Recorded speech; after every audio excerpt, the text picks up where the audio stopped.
Host the HOD of the BSB. Of course, like, share, comment on the YouTube version of this, subscribe to the YouTube channel, enable notifications to receive the updates from these episodes of the podcast and all the content on the channel.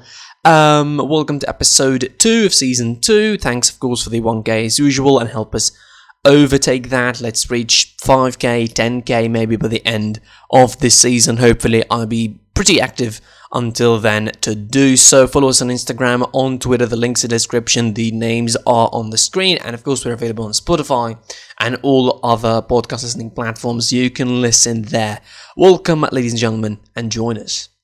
Before we carry on with the rest of the episode, of course, and talk about the topics that we had, Cristiano Ronaldo returning to Manchester United, and also the Serie A situation for this season, let's get into some Friday night football instead, and starting, of course, from Spain. 2 matches took place yesterday. Mallorca defeated Espanyol 1-0, and of course 10-man Espanyol 1-0 as Sergio Gomez was sent off in the 94th minute for Mallorca, continuing their good start for the season, 7 points out of 3 matches. A similar situation is Valencia's, who defeated Deportivo Alaves 3-0 as well. They managed to thrash Deportivo Alaves 3-0 and getting 7 points out of 3 games themselves as well. A good start for the season. Really, unlike what they had last season, unlike the rough seasons that they had as of late, but definitely momentum and continuity is the most important thing in all of this. Moving on to Germany, Borussia Dortmund with a late winner from Erling Haaland to defeat Hoffenheim 3-2. It was a pretty back and forth game. Hoffenheim opened the scoring thanks to Giovanni Reina, and then of course the equaliser came from Hoffenheim with Christoph Baumgartner. Jude Bellingham made it 2-1 for Dortmund again before Mones de Boer equalised in the 90th minute for Hoffenheim, and Erling Haaland tapped in the winner in the 91st minute. It was a pretty crazy game. Dortmund with 6 points out of 7 games. They joined Wolfsburg on top of the Bundesliga momentarily. Of course, Wolfsburg play RB Leipzig, and that's going to be on Sunday. And we will finish with Italy, where Udinese defeated Venezia 3-0 in a pretty straightforward game, and Hellas Verona lost their lead 1-0 to Inter Milan, who defeated them 3-1, continuing their good start. Also, it was a great start for someone special in Joaquin Correa, the new signee for Inter Milan, scoring a brace on his start with the Nerazzurri. Of course, that must be making Simone Inzaghi, his former coach and his current coach in Inter Milan, pretty happy as well. In straight away now, and with our main topic, or our starting topic for the episode. And of course, if you missed it, and if you've been living under a rock for the last 24 hours, 48 hours or whatever, Cristiano Ronaldo returned to Manchester United after years outside Real Madrid, 9 years, then 3 years at Juventus, where he pretty much, I would say, achieved nothing. I mean, yes, they won a couple of Serie A's, but I don't think that that's the point of bringing Ronaldo to Juventus, but that's not our discussion. The return to Manchester United is what concerns us, and it's a big return. It's a massive shift because it was a crazy day in its entirety yesterday. As I was recording the weekend preview episode yesterday, it was almost confirmed that he was going to Manchester City, that the deal was being made, the negotiations were being made. Jorge Mendes, his agent, was trying to finalise the deal with Manchester City camp, and it was just, checking out the demands and really finalising the terms and the processes of the contract and how it's going to go, the salaries Ronaldo's going to take. And then things took a pretty big U-turn with Ronaldo going to Lisbon, and then thinking about things again with Jorge Mendes. Manchester United sort of hijacked the deal in some kind of way, getting on the line and putting in a good offer of 15 million euros plus 8 million as bonuses. Also, they put in, a really good salary, I think, for him. I'm sure of that. But definitely, Cristiano Ronaldo's desire to leave Juventus was the main motive behind leaving Juventus. Like, it's not about the money. The offer is good. I think Ronaldo was fed up at Juventus. Definitely someone who, needs a new challenge, maybe. He still has 1 year in his contract, though, at Juventus, before leaving, so he could have seen it off and left on a free, but definitely It looked like situation couldn't be handled anymore with the return of Allegri, him sitting on the bench for the first game against Udinese to start, and it was pretty clear that he wanted to leave. And then on Thursday, he pretty much made his intentions clear that he's going to leave, and on Friday he found a team, and things went pretty fast from being to Manchester City, being almost done deal with Manchester City. I mean, the Man City fans were like celebrating it as if it was done. And then in a space of 1 hour or 2 hours, he went to Manchester United and he finalised the deal there, and he's officially a Red Devil once again. So what is that going to add to Manchester United? That's the big question.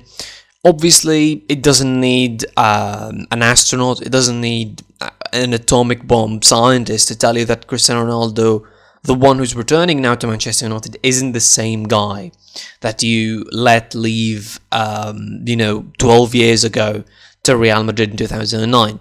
He's not as quick. He's not as, dribbling, enthusiastic. To be honest, he's not even as shooty. I don't know how to put it, but he can't really have those shooting from distance opportunities anymore. He's not that kind of guy. But you're bringing in Ronaldo, the experienced one. You're bringing in the 6-time Ballon d'Or winner. You're bringing in the 5 Champions League winner. You're bringing in someone who been there, done it all, at the top level, the historic goal scorer of the Champions League. He left United as the best player in the world. Let's put it this way. He left United as the best player in the world, and he returned as, I don't know, considering the standards he set, I think I could confidently say a shell of his own self at Manchester United. But still, he's obviously going to add a lot of value, the experience, the leadership, the charisma he has, which has been a problem, I think, for Man United, finding someone who can lead the line for real. Like the great players that United have at the moment, and the fact that they have no leader whatsoever, no real leader. Pogba can take that responsibility. Bruno Fernandes, it seems to get in his head in some way. He still has a couple of steps to go to become the leader at Manchester United. He obviously is still there for the near future, so definitely still has a couple of steps to learn as well. As for Cristiano Ronaldo, definitely they bring him in for 2 things: for the experience, for the leadership, and obviously for the goal threat, because United need someone who can bag in goals for the opportunities that they would have. For someone like Cristiano Ronaldo to be a clinical finisher in their box, waiting for the crosses coming in over the passes, or positioning himself really well to create a goal scoring opportunity by himself. So that's kind of what United want from this deal. Also, there is the legacy part of it as well. Like, if you saw on Twitter, if you saw on YouTube, if you saw on social media, it was all over the platforms. The stories of Cristiano Ronaldo being called by Bruno Fernandes, being called by Sir Alex Ferguson, being convinced by the likes of Rio Ferdinand as well, legends of the club, that he couldn't be joining Man City. Obviously, that I'm sure that played a part. Like, don't tell me that didn't play a part. I'm sure if there wasn't pressure from legends and all of that, potentially he would have gone to Man City. He would have. It would have been obscene in its own right to play with Guardiola, play under his leadership at Man City. But it wouldn't have been out of the ordinary to do so. But definitely those calls from the legends and those calls from Bruno Fernandes and the pressure from the fellow teammate in the Portuguese national team played its big part in the transfer of Cristiano Ronaldo to Manchester United. And obviously, I really want to point one thing out. I've been on Twitter obviously all day yesterday, checking out the reaction, feeling the pulse, and it was weird. The United fans turned on Ronaldo's deal pretty quickly and changed their opinion on the Ronaldo deal pretty quickly, because 1 hour when he was a Man City player, pretty much was almost confirmed that Man City would finalise the deal and all of that, and he was being chewed and spat out by his own fans. Honestly, he was being chewed by the United fans and spat out on them by them on Twitter. The guy was considered a traitor, and he received some insult and received some abuse. Let's be fair. And then quickly, of course, when he was announced as a United player again, then they were saying he's the GOAT once again, and all of that. But listen, that doesn't make sense. I like some consistency in my football, and if you're a football fan and you can't have consistency, I don't know why you're really going to do it. I mean, I'm sure some contingent of the United fans will still hate him anyway, because he was close to joining Man City. Like, some fans are that hardcore, some fans that don't really forget these kind of nuggets, these kind of details that happen, so I don't think they will forget it for him. So Ronaldo's United return is going to be big. He's going to be, I'm sure they're going to, obviously he's not going to be in Manchester probably until midweek next week to start training, then, or potentially post the international break, where they're going to unveil him in their home in their home match, of course, at Old Trafford, and will be big crowds, welcoming him back, quote unquote. Hopefully he doesn't get any boos, or he doesn't get that contingent of the United fans. As I mentioned, they would still hate him anyway, because he was almost joining City from Juventus. One last part is the way he left Juventus, and in fact the way he left all of the clubs he've been in, like the way he left United in the first place, the way he left Real Madrid, obviously the way he left Juventus. It feels like for a player of Cristiano Ronaldo's caliber, he always leaves the club in a really underwhelming way, to put it this way. Underwhelming, I think, not convincing, pretty stale kind of way to leave the club. I mean, especially the way he left Real Madrid, after putting all of that legacy, after being the historic top scorer, after bringing them 4 Champions Leagues, after becoming the historic top scorer of the Champions League. The guy did it all in Real Madrid, and yet, in the end, the fans and the board turned on him, and he left for Juventus pretty much a shell of his own self already. Then Juventus 3 years without Champions League success, and I would argue that they were failing even more in his presence in the Champions League than they would have predicted and they would have expected themselves to do. And also the way he left Juventus now, it really feels pretty unceremonious in terms of the way he deals with the board or the way he deals with the club itself. But definitely Cristiano Ronaldo leaving any club and joining any club is going to be big news on the media, and something people are going to be looking forward to, as we'll be looking forward to how he's going to be contributing with the team, what he's going to be adding exactly, and how United could make the best out of this move. Again, for someone that is 36 years old, he's not getting younger, you're not getting the same Ronaldo of 2004, 2005 that you got before, but we will see. Definitely the Premier League is going to be always a tough task, and we'll see how Ronaldo at this age and this stage of his career will try and deal with it. Speaking of Ronaldo moving out of the Serie A, moving from Juventus to Manchester United, that segues us into talking about the Serie A and Juventus. As I mentioned yesterday on the preview weekend episode, definitely Serie A took a huge hit this season for a multitude of reasons, really. Not least of which the fact that they don't have an exclusive broadcast owner in Middle East and North Africa, the fact that they broadcasting the matches there on YouTube, and again, not with the best coverage possible, which is always a minus when you're trying to promote a league that you so-called one of the top 5 in the world. The loss of so many stars as well. Lukaku left Chelsea, Hakimi left PSG, and don't get it twisted, they were faces of Serie A last season. They were faces that you promote in Serie A. Lukaku in particular was like one of the biggest faces to promote in Serie A alongside Cristiano Ronaldo, and that really helped Serie A as well. Get a little bit more exposure in the last couple of seasons, be a little bit more exciting. People cared more about Serie A. There were more money getting into Serie A pockets than the normal in the last couple of seasons because of the existence of such players. Even someone like Rodrigo de Paul, who left Udinese for Atletico Madrid, he was one of the promotable faces in Serie A because of his individual performances as well. I think Serie A, again, probably with the exit of Ronaldo as well, I'm not going to say the final nail in the coffin, because Serie A is going to be great again one day, and it's going to be exciting again one day. Maybe it will be exciting even this season without maybe it will play even an advantage in a perverse way, because somehow it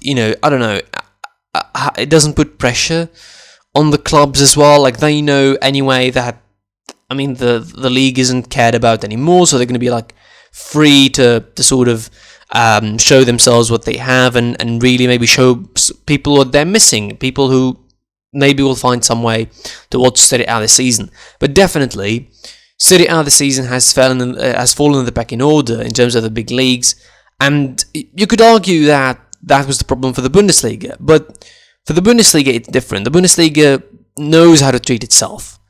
The Bundesliga know what they have, and they know what they can achieve.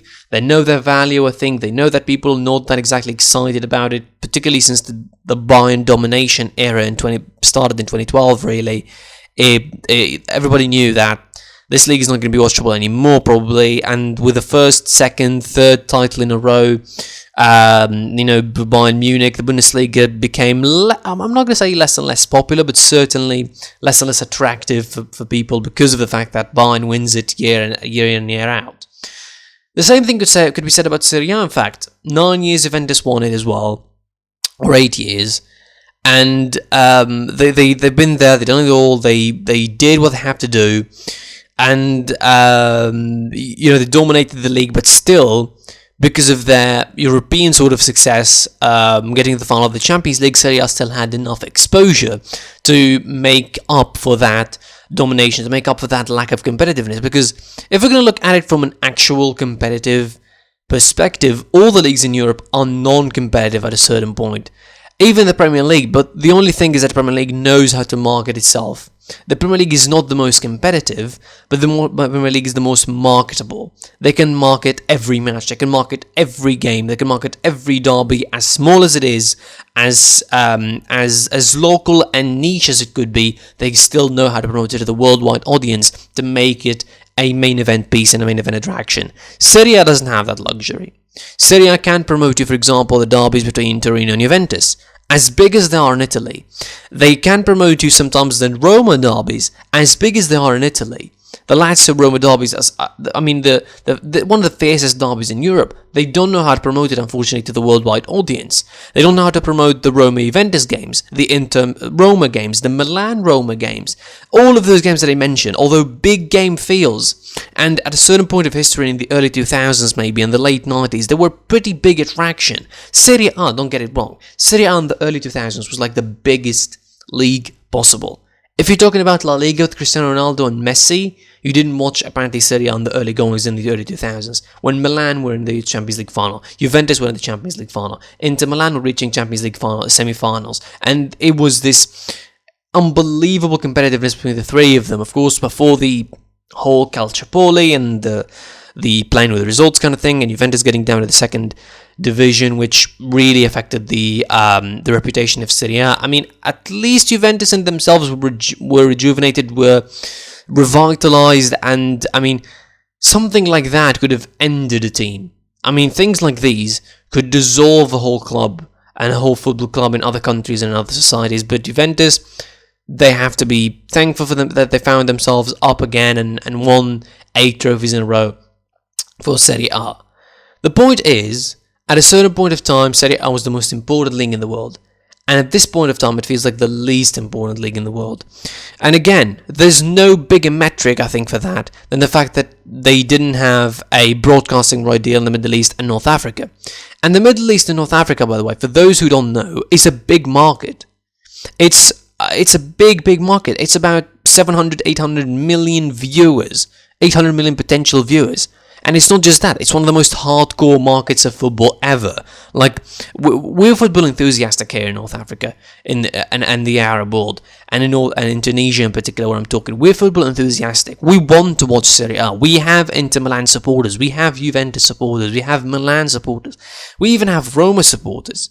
I mean, we're enthusiastic about football. We want to watch Serie A. The fact that there's no broadcasting deal for it is a disappointing thing for us, because Serie A is one of the most important leagues in Europe. For me in particular, I like to watch Serie A as well. I like to watch those teams, and I like to watch Inter Milan. I'm a sort of a total football kind of guy. I like to watch everything that comes in front of my eyes, in front of my TV screen potentially.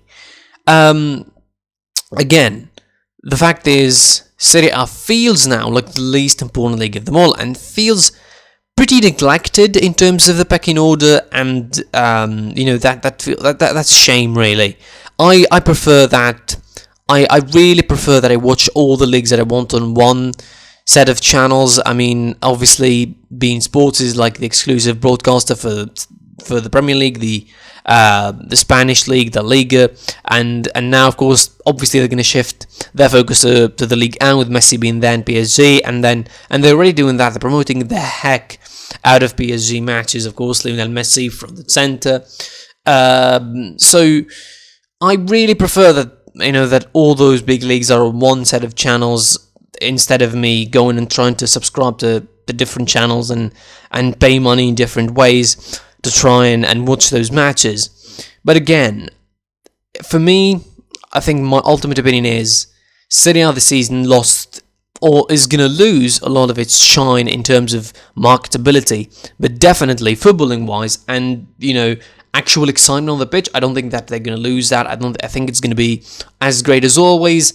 But again, marketability means money, means finances, means income, means net worth, means generated gains for those clubs, of course.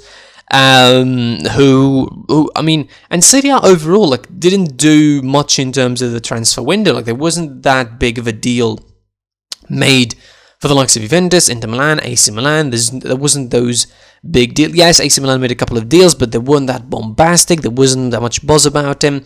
Juventus went and had Locatelli. There wasn't so much buzz about it. Inter Milan went and made pretty much some internal shopping. Joaquin Correa, Edin Dzeko, Denzel Dumfries from PSV Eindhoven was a good deal, but definitely not the one that people were expecting, and obviously not on the caliber of the wing-back that they had in Hakimi. So all of these factors, I think, contributed to make this picture about Serie A this season, to really promote Serie A this season as, I don't know, kind of an average league this season.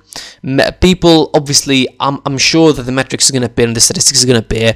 I'm sure that League A is going to be watched by more people than Serie A, and mainly because people are going to be excited about seeing Messi there and watching Messi there. Of course, he has a game against he has a game in League A, of course, at home. Supposedly, it's going to be his first game of the season. Serie A, as I mentioned, I really wish it's always great as usual because I enjoy watching it, but definitely the fact that there's no broadcaster, the fact that there's no big deal made about the transfers there in the first place, even on the news, not even broadcasting the matches, I'm talking even news-wise, not making a fuss about the transfers, that really hurt the reputation of Serie A as a big league in Europe, and definitely so that's something we don't want, because La Liga probably is going to be, because the reputation probably for Barcelona and Real Madrid may seem bigger than the sum of its players. In Italy, I think if those teams are not successful, if those big teams are not successful, Inter Milan, Juventus, AC Milan, if they're not successful in Europe, I don't think that there's a lot of people who are going to care about the players that are going to be leaving and entering all of them, and even about watching them without any of those factors, without any of those reasons. Thanks for watching. Of course, follow on Instagram, on Twitter, the links in the description, the names are on the screen. Subscribe to the YouTube channel, enable notifications, always on, of course. Share us around and make us known. Thank you for watching. I was with the HID of the PSP, and until next time, I'll see you soon.